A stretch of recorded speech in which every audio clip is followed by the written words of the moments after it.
decline. There are disturbing new studies showing that teenage use of marijuana and other illegal drugs is on the rise.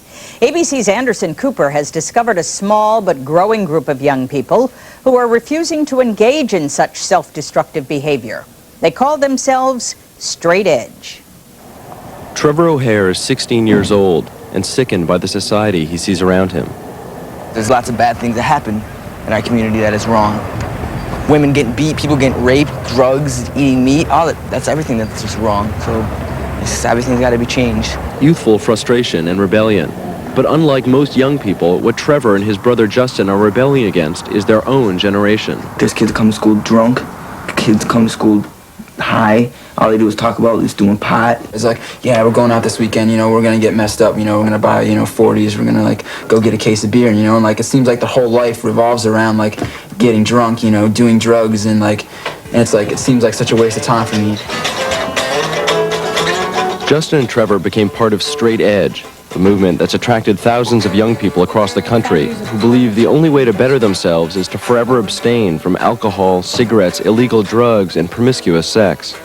The main line of Straight Edge, you know, is being drug-free. You know, it's totally a positive outlook on yourself. You know, you don't have to like, you don't have to bring yourself down to the levels of like drugs and alcohol to keep yourself happy. You know? Justin has been straight edge for 5 years. His mother sees so much positive change that she doesn't mind if it all seems a bit strange. A lot of people have seen my kids, and you know, their hair tends to be, you know, dyed blonde occasionally, or the short, you know, the buzz look and the earrings and stuff. But I think I'm very lucky, because they are on a straight and narrow, you know, the old-fashioned straight and narrow.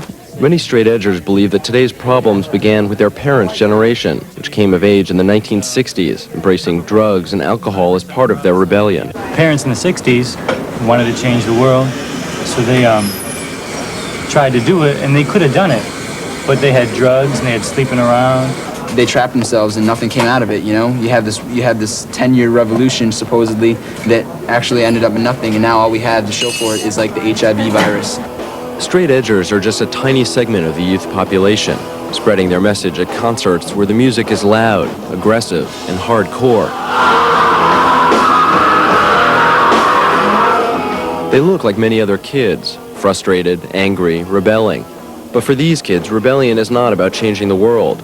For them, it means self-discipline, a message they say sets them apart from many in their generation. Anderson Cooper, ABC News, Syracuse, New York.